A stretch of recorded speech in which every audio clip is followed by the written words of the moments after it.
reading from the article that is coming. That's what at least one financial expert is saying. Charles Brown of CB3 Financial says, one of the brilliant moves that Kmart has done is to partnership with Facebook in these e-gift certificates, so you can actually... Of government mismanagement. Charles Brown is the president of CB3 Financial Group. He joins us this morning from Chicago. Significantly dropping. Basically, this is the year of the consumer. Believe that they're capable of managing anything? Well, it's sort of like handing the keys to the chicken coop to two wolves.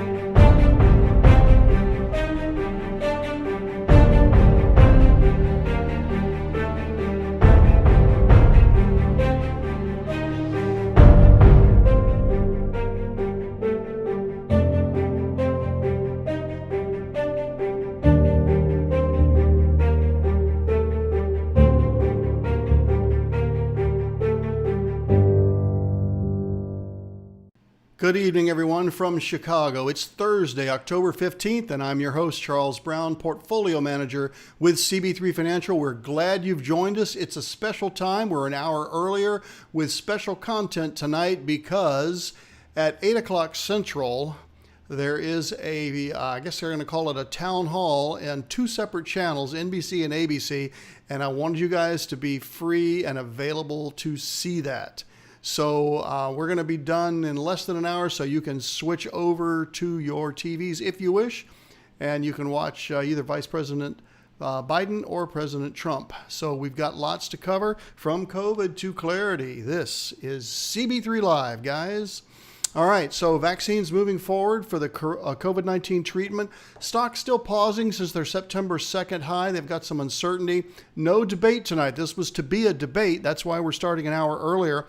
And just for the record, we'll start an hour earlier next week because we think there's a debate, but even if there's not, we want to be prepared for it. So it'll be the same time next week, okay, an hour earlier. And tonight we've got a really comprehensive video on reflecting on this 2020 election season and actually going all the way back. This is episode 31. We're going to go all the way back to March and just retrace what we've been through all this time, okay? So on the COVID front, this is my usual starting graph. Look at the deaths, guys. 317, 37,838,000 cases, all right, with 1 million plus deaths, but the number of deaths continues to drop. And I believe that's because there is some herd immunity, but also because the cases just aren't as severe as they were in the early days of COVID exposure. Now, as we move back into the cold season, the dark areas represent the most cases in the U.S., and it's not surprising that the coldest areas, those that have already had frost warnings and snaps, and actually we're getting our first here in Chicago tonight, that's where we're seeing infections rise again. I mean, we were hoping this was going to die out in the summer. That did not happen. So the northern areas have the most risk right now. We are a little relieved to see that even though the news media makes it out that we have totally mismanaged this pandemic in this country, you can see that that's not necessarily true compared to the European Union. See the red line here? That's the European Union. And look, they just overtook this week the U.S. in the number of cases as far as a 7-day rolling average. So their fight to contain a second wave has not been particularly successful. They're at a tipping point, and of course the U.S. is concerned as to whether that could happen here, and it's just natural. The COVID cases have definitely ramped up in Europe. There's no indication that they're doing anything less precautionary than we're doing here, but there's definitely renewed worries, and it's heading right into the election season, guys. It's just, I try to be upbeat every time I come to you. I still am. That's why I show you the death toll. I mean, it's one thing to get really, really sick but recover. But those death numbers that used to be in the thousands per day are much lower now. So the quote of the day from the Federal Reserve Chairman, I think it's the Dallas Fed, this recession was by far the deepest one in post-war history, meaning after World War II, but may also, and I expect it will, go into the record books as the briefest recession, as in just a few months, as opposed to the normal 20 to 30 months. All right, and that is a good recovery from a recession. Governor Cuomo, he's saying he may be forced to shut down. You're not really forced. I think that's the word that he wants to use. And even now, both medical and public health experts are saying, this shutting down of entire economies is raising economic risk. It's raising suicide risk. It's increasing drinking and drug abuse because people lose their livelihoods, and it's a slow death. It's one day at a time that they can't work, they can't produce income.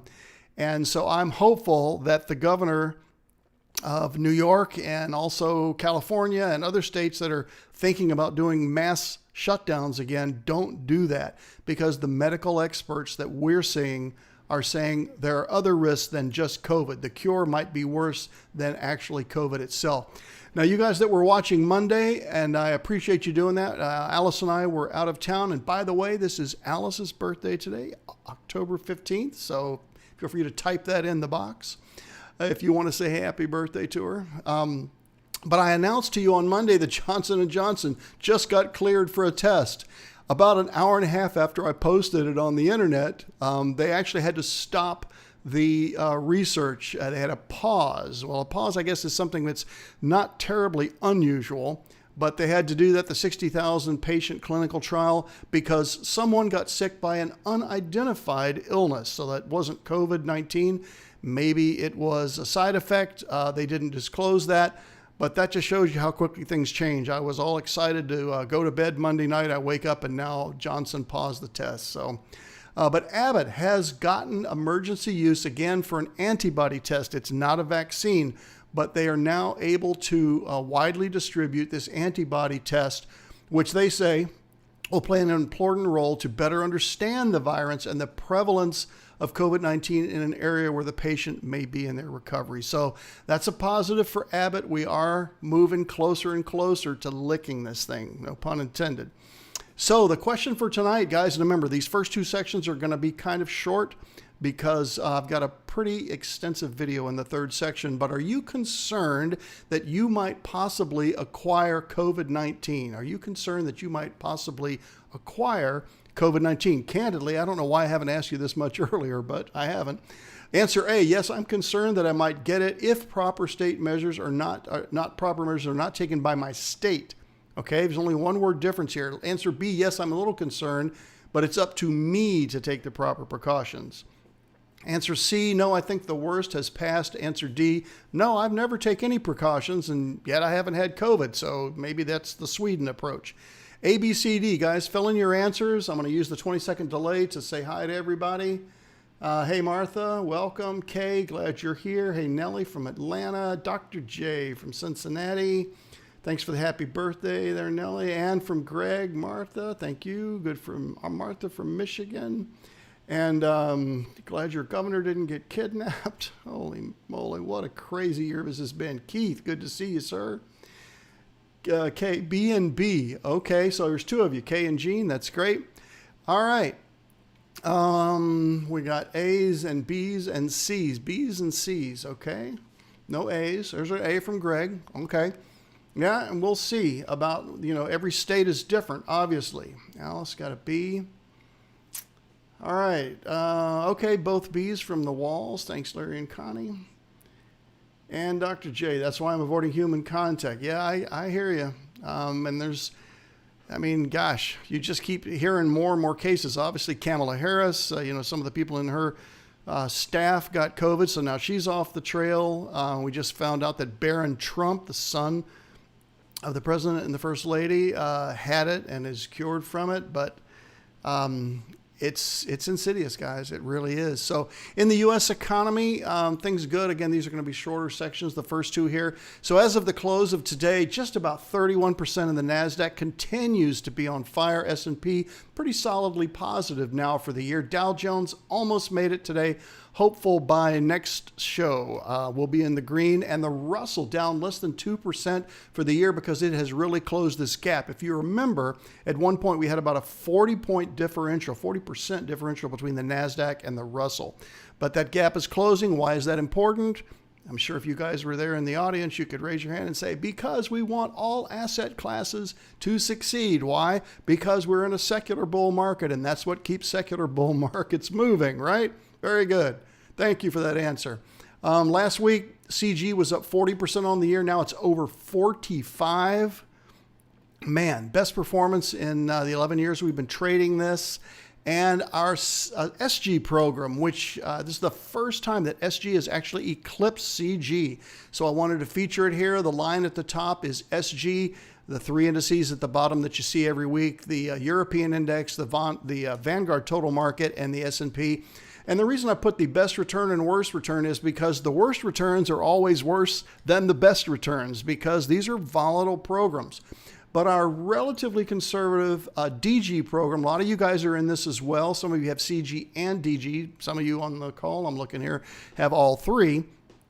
Almost 17% for the year. So you saw the S&P at 7, so we're killing the S&P. Obviously, CG and SG are just annihilating the S&P, but you guys already know that. Just want you to know that even with the volatility of the last few days, we've had 3 down days in a row, that the program's still hanging in there, okay?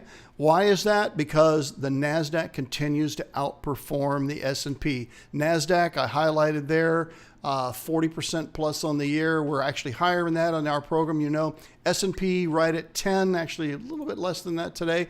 And why are we still mostly, if not entirely, in U.S. stocks? Here's why. Look at the world index, ex-US. X means there's no U.S. component in that. It's just European and Asian markets. And then the U.S. Well, you can see. The U.S., and again, the market is a pretty good indicator going forward and reading what they think is going to be the end in sight for this pandemic.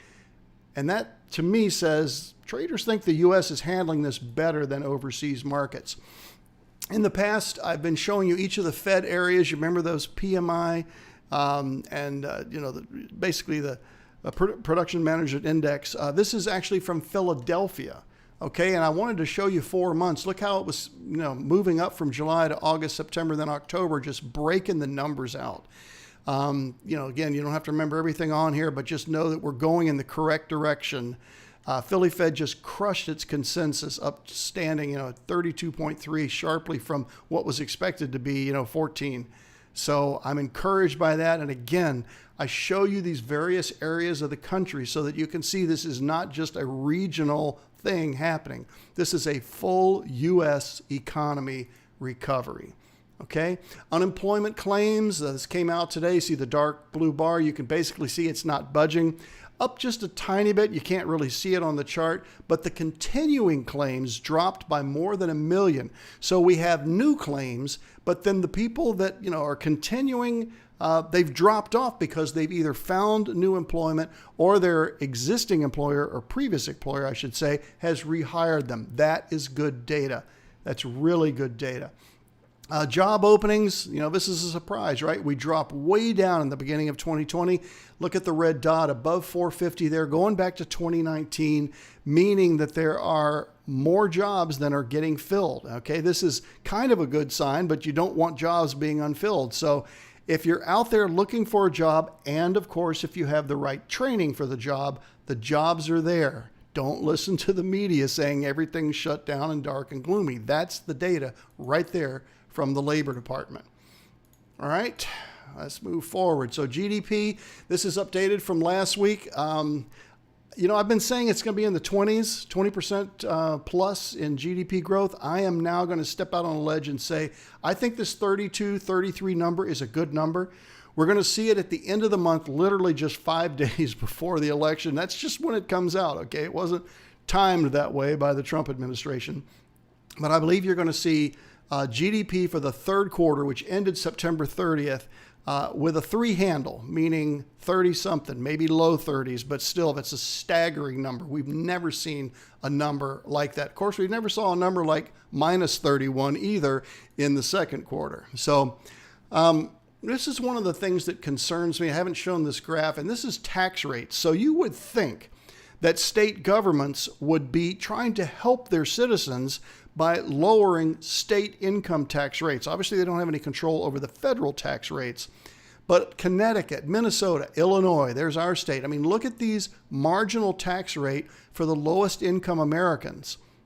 This is really concerning to me, and I don't know how these states are going to adjust to this. There is a mass exodus happening from northern, no other way to say it, blue states, deep blue states, not mildly blue like New Hampshire or even Virginia, but the deep blue states, and you know what they are, and they're moving south, and they're going to states with no state income tax, lower property taxes, and that's just a move that has been in place that is now being exacerbated by COVID-19. And you can see this reflected, I showed you this last week, in the new office leases signed in San Francisco. Just so you know, I didn't want to bore you with two of these. The chart for New York looks just as bad. New York City looks just as bad, okay? Now, this is a positive news. So out of nowhere, Elon Musk says, well, we've now got a full self-driving car, and we're putting it into test in November, right after the election. I don't think it has anything to do with the election, but it just so happens they have, their battery day, which I didn't cover here, but, they're continuing to innovate. The SpaceX program's continuing to innovate. Tesla's continuing to innovate. Here we are in this pandemic. I think that this is going to, this is just an editorial, exacerbate the move away from fossil fuel cars to electric cars. Tesla is still on the leading edge of that. We also have NIO, we have NIO in our CG program and Tesla. So you guys will, if you look in there, you'll see it. But this is positive. I can't wait to report on this and how well it drives. I hope it doesn't run over anybody, okay? And this chart, as always, how I end this section, when there are earnings, and here we are, 88% are beating their earnings expectations. Now, you guys that have been watching this since March know that the number that's typical is more like 73, 74, but in yellow, you'll see that's only about 10% of the S&P 500. It takes really till the beginning of the third month, which means the first week of December, we'll have pretty much all 500 companies reporting. If it's still at 88, that'll be staggering, because if you add that to what I expect to be the GDP and the 30 handle, it's going to be some great numbers at a pretty interesting time, okay? But what's on everybody's minds, obviously, is this 2020 election. I mean, it's just, does it get stranger by the day? I mean, now we have these revelations. I didn't even put anything in here about the Hunter Biden and Joe Biden because I can't corroborate it. But there's, the Twitter war. I did see that just an hour or two before I went to air here that Ted Cruz is going to subpoena Jack Dorsey, the CEO of Twitter, and require him to appear before the Senate next week to explain some things. So in an election season that I thought just couldn't get any crazier, it continues to be so. So what I thought would be useful here is to just look back to when we started, March 12th. And this will take a few minutes, but I think it's a real comprehensive look at what has happened this year with COVID, with the social unrest, what has gotten us to the point where we are right now, literally 19 days in front of probably the biggest election of all of our lifetimes. And we're going to win 4 more years in the White House. Think of it this way. Donald Trump is trying to do something that nobody has ever even attempted before in modern history. Run for re-election as an incumbent president who's never been above 50% job approval in the Gallup poll. Never even been attempted before. What is this election about? Depends on who you ask. We are in a battle for the soul of this nation. If the left gains power, they will demolish the suburbs. It's really about which candidate voters trust to bring the U.S. out of 3 massive moments of upheaval: a healthcare crisis, an economic collapse, and a reckoning around racial equity. That question, what's the election about, is really the baseline question for every campaign. And we forget that at our own peril. And I think in this case, in 2020, the election is basically a referendum on Donald J. Trump. I'm the only thing standing between the American dream and total anarchy, madness, and chaos. And that's what it is. I'm representing you. I'm just here. To better understand how we got here, we have to rewind and go back to the start of this year.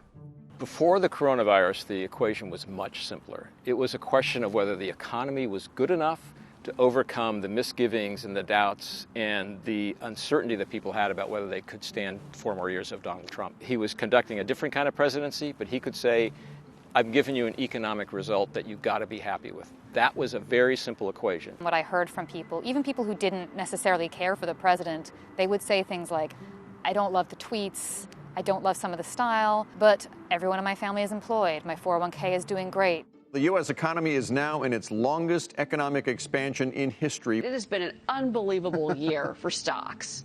Article 1 is adopted.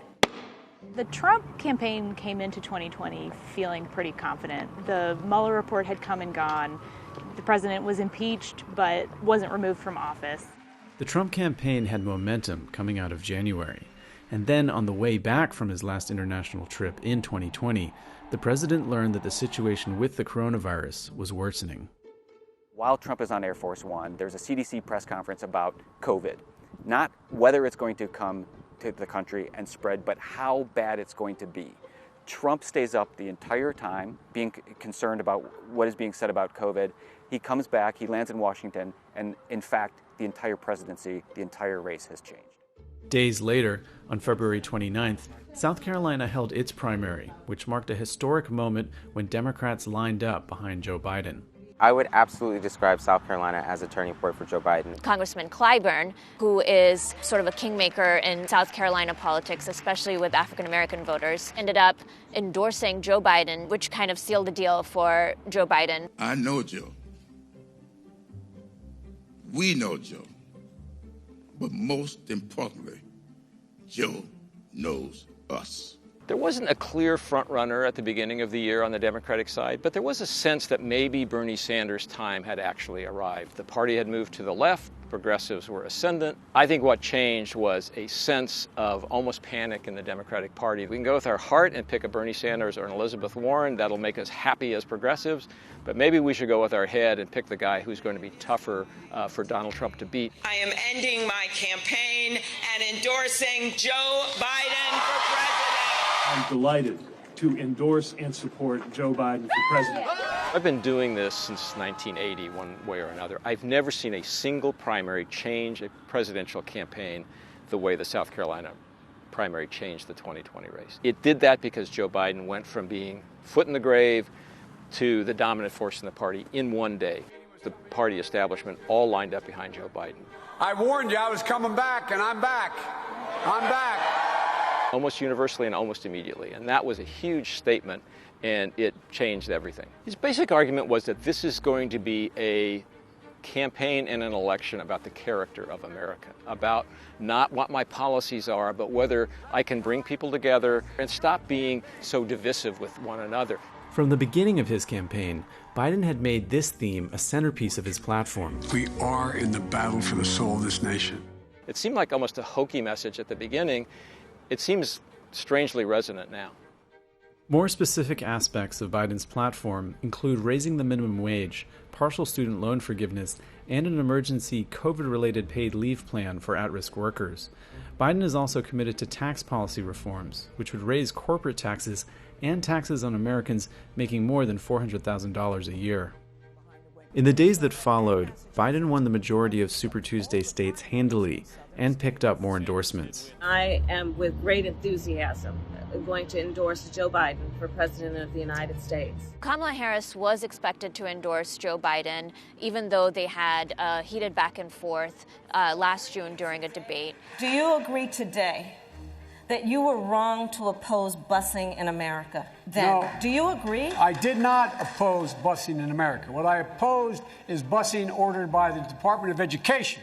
And when she endorsed him, it was interesting because Joe Biden had Cory Booker on one side and Kamala Harris on the other side and said that he was going to be the candidate who would be the bridge to the next generation of Democrats. Look, I view myself as a bridge, not as anything else. There's an entire generation of leaders you saw stand behind me. They are the future of this country. As Joe Biden secured his nomination, President Trump delivered his first public speech about the virus. My fellow Americans. This was to be the president's first attempt to explain the virus to the nation and lay down some new travel restrictions. Inside the White House, there was a lot of disagreement on whether or not to even address the nation over coronavirus. That fight happened all day to the point where speech writing was happening up until the last few minutes before the cameras turned on in front of Trump in the Oval Office. And the speech itself is basically a disaster. To keep new cases from entering our shores, we will be suspending all travel from Europe to the United States for the next 30 days.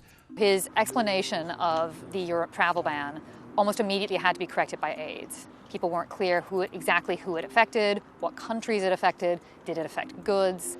And then what it set off in the subsequent days was a real panic situation at European airports as Americans were sort of fleeing to try and come home. God bless you and God bless America. Thank you. So by the end of this 10 minutes, there's all kinds of confusion in the White House and outside of the White House. Stock futures almost immediately drop, and the next day we see the biggest rout in stocks in 30 years. The biggest drop we've seen since that crash in 1987. The president's order was similar to those being used by other governments around the world to slow the spread of the virus. After reaching all-time highs in mid-February, the day after Trump's speech in March, the Dow slid around 2,300 points on rising fears of a global economic slowdown. More than a week later, the market bottomed as lawmakers remained at odds over a stimulus package.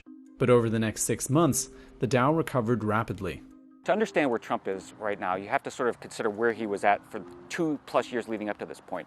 He wants to run on the economy. The point at which it became clear the coronavirus was the campaign story was when President Trump decided to go out into the White House press briefing room every day at 5 o'clock or thereabouts. So that told you he realized this had become the story. Around this time, Trump began to promote coronavirus policies contrary to those being pushed by healthcare professionals. Elected officials across the country were struggling to find a balance between protecting public health and limiting damage to the economy. On March 23rd, the president said that the economy needed to reopen soon. We cannot let the cure be worse than the problem itself. We're not going to let the cure be worse than the problem. What frustrated people inside the White House was that they knew that this was a nationwide emergency and that people were tuning in to get moment-by-moment information amid a crisis. And what they were seeing in a lot of cases was Trump sparring with reporters on ancillary issues. You're so disgraceful. It's so disgraceful the way you said it. In early April, the CDC issued its first recommendation that Americans should wear masks in public. This is voluntary. I don't think I'm going to be doing it. It was a sign, a signal from the president, and he's really good at signaling people in his base out there, that he wasn't going to go along with this because masks were seen as a sign that we needed to stay hunkered down.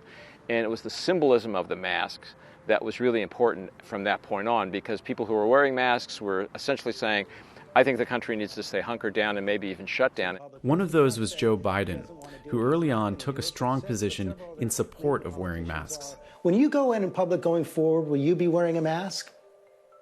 Yes. Look, I think it's important to follow the science, listen to the experts, do what they tell you. People who weren't wearing masks were saying, I'm with President Trump. We need to get out of the foxhole and start living again. In mid-April, public anger about mask regulations and lockdown measures led to protests at the Michigan State Capitol in Lansing. Protests in Michigan really signaled the start of sort of the culture wars around the virus. And what we saw throughout the country were very different feelings on how governments should be treating this, whether or not businesses and states should be shutting down. But it also showed a real variance of opinion on whether you're trusting your elected officials, whether you're trusting the guidance of healthcare professionals. I can't breathe. This was a classic example where the picture is worth 1,000, 10,000, 1,000,000 words. I don't think most of us realized how it was so quickly going to snowball into these huge protests all across the country. I would talk to a lot of white folks in Philadelphia who would say, like, 5 years ago, they would have never said Black Lives Matter, and here they are with Black Lives Matter t-shirt and a poster and have their third night on the street. And then for a lot of the black folks I talked to, you know, watching that clip of Floyd was just heartbreaking, and a lot of folks had had enough, and they could think of nothing else they could do except take to the streets to voice that frustration. In the days following George Floyd's death, President Trump tweeted a message many critics felt was highly divisive. With the tweet, looting and shooting, the president made clear what his campaign message was going to be at a time when a lot of Democrats and Republicans were calling for a president to be less divisive and to talk about race in a more sort of healing way.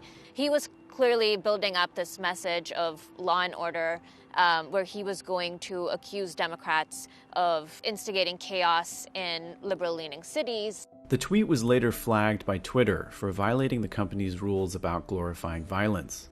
After the outcry, Trump said he was not aware of the phrase's origin. People forget about this. In 2016, and much less dire circumstances, he says in his acceptance speech at the Republican convention, "I'm going to be the law and order candidate in this campaign." An attack on law enforcement is an attack on all Americans. After a week of unrest across the country in late May, President Trump visited St. John's Church across the street from the White House. The president's visit led to peaceful protesters being forcibly removed from the area. A couple days before, news had broken that Trump had been taken to a safe bunker inside the White House while protests erupted around the White House complex. Trump is very concerned about the image this portrays and decides, almost at the last minute, to have law enforcement clear protesters from the park in front of the White House so that he and his aides can walk over to a church and he can hold up a Bible in triumph. He wanted to show that he could come out, that he was surveying the damage, that he was strong. But he also very much wanted to signal to the Christian right, who remain a key part of his political base, that he is with them and he supports them. Over the summer, protests swept across the country. Statues were torn down and videos of violent clashes between protesters and police were shared widely on social media. Although largely peaceful, some of these protests descended into rioting and looting. On June 7th, a Wall Street Journal NBC News poll found that 80% of the country felt that the nation was spiraling out of control. I think that poll did capture what people were feeling. The news is filled every day with reports about death tolls rising, cases rising. People are really, really worried. I can think of two times when this happened during a presidential election year previously. 1968, Vietnam War, racial discord in the streets, civic unrest at the Democratic Convention, a kind of a feeling the wheels are falling off the cart. In 1980, you have stagflation, you have a feeling that the energy crisis is out of control, people are in gas lines, Iranian students take hostages at the American embassy in Tehran. Again, a feeling the wheels are coming off the cart. So how does it work this time? You would think it's not good news for the incumbent, but it's also been good news for the law and order candidate in the past. In late June, Trump attempted to take his campaign back on the road to Tulsa. The campaign schedules a rally in Tulsa, Oklahoma. They're looking for a location with low cases of the virus. They think they can do it safely, and they schedule it for Juneteenth. Which is, of course, the celebration of emancipation of slaves in America. And activists there were concerned that him being there amid all this unrest, and in Tulsa specifically, which has such a dark history. Tulsa was the site of one of the worst race riots in U.S. history. After critics accused the president of insensitivity, the rally was rescheduled for June 20th. But on the day of the event, things didn't go as planned. The campaign started estimating that hundreds of thousands of people were going to descend upon Tulsa for this rally. In reality, only about 6,000 people show up, and it's the first rally in 5 years that is half empty for Trump. Until this point, both candidates had relied on virtual events to get their message out. Joe Biden is really a retail politician. He loves to be in front of people, and he loves to get close to them and have personal conversations and give hugs, and this campaign has not played to those strengths. For a lot of the summer, Joe Biden was not terribly visible. The Trump joke was that he was hiding in his basement, but really he was doing interviews and TV appearances and Zoom appearances. The reason I'm so optimistic is because of your generation. 600,000 brave postal workers deserve our full support. The Biden campaign's argument was, number one, we're listening to the scientists, and they say it's not safe to do these things. And number two, they felt like they just needed to stay out of Trump's way and let him make his own mess. On August 11th, Biden announced Kamala Harris as his running mate. your next Vice President of the United States, Kamala Harris. This fulfilled a promise he made back in March. I commit that I will, in fact, I'll pick a woman to be vice president. There was a lot of pressure on Joe Biden to pick a black woman because of the widespread support he had gained from black people during the primary, and saying that black people had saved his campaign. She was the obvious choice, a woman of color who had done respectably well as a candidate herself and who had a significant base in California, a lot of money, support. The obvious, and in some ways the safest choice. After being postponed for a month because of coronavirus concerns, the DNC kicked off in August, but the 4-day event was significantly downsized. Most of the speakers participated virtually or pre-taped their comments. Even the candidate didn't travel to the host city, Milwaukee, to accept his nomination. Usually there are thousands and thousands of people packed into a stadium or an arena for a few days. We basically saw none of that this year. The message that Democrats and Joe Biden were trying to get across was that Joe Biden is portraying him as a healer, showing that he's someone who has been through grief and tragedy and can bring people together. At the convention, the Democrats definitely want to put the focus on the pandemic and the recession. They really tried to draw a connection between the president's handling of the virus and how that relates to not only the economy, but also on how it affects their livelihood, and trying to speak to the frustrations people feel with the lockdowns. We'll have a national mandate to wear a mask, not as a burden, but as a patriotic duty to protect one another. A week later, Republicans presented a much different message at their convention. Biden is a Trojan horse for socialism. In contrast with the DNC, some RNC events were held in person, and in many cases, attendees didn't wear masks or social distance. No one will be safe in Biden's America. In the days that followed, Biden pushed back on Trump's accusations. Ask yourself, do I look like a radical socialist with a soft spot for rioters? Really? A month later, 3 themes that have dominated the campaign, the coronavirus, the economic fallout, and civil unrest, all came to a head as the 2 candidates finally met face to face. Although neither candidate wore masks, they did socially distance from one another. On the manifesto, we call it, and that gives you socialized medicine. Look, hey, Are you saying I'm not you going to didn't listen agree? to him. The fact of the What Americans saw on Tuesday night was less a debate and more a verbal brawl, a kind of a verbal food fight in which there was a lot of insulting and interrupting, in which most of the rules of decorum that have marked presidential debates in the past simply went out the window. When needed, I wear masks. Okay, let me ask. I don't wear masks like him. Every time you see him, he's got a mask. He could be speaking 200 feet away from it. He shows up with the biggest mask I've ever seen. Days after the debate, on October 2nd, President Trump tweeted that he had tested positive for the virus. That evening, he headed to Walter Reed Medical Center. I'm going to Walter Reed Hospital. I think I'm doing very well. The president has since been released, but it remains uncertain if he will debate Joe Biden in the weeks to come.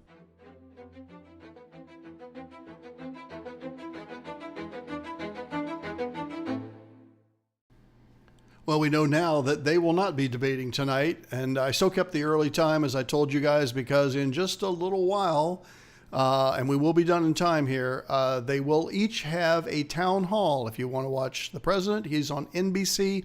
If you want to watch the vice president, former vice president, it's on ABC. But it really comes down to these 2 issues. If you think mainly the economy is what you want to vote on, most people see that as President Trump's strong suit. And the handling of the coronavirus, well, that's Joe Biden. Actually, he hasn't really done anything, but I think, again, this is a contra-Trump vote. I don't know what he would have done, he beating Biden, differently, but we'll never really know. You guys saw this chart last week. Basically, the highlights are the same. In my opinion, the election, which is now less than 3 weeks away, is a referendum on Donald Trump. You're voting for him or against him more than you're voting for Biden. And you can see that in the number of attendees at these rallies. And I'm not saying that's good or bad. I just say that's where we are here in 2020. That's simply where we are in 2020. 50% of Americans say they're better off than they were 4 years ago, compared with 34% who say they're worse off. However, 58% say the country is worse off. Now, I really thought this from the Citizens Action USA data was really interesting. So 50% of the people are better off, but 58% of the people say that the country is worse off. Well, that's what people are going to be voting on.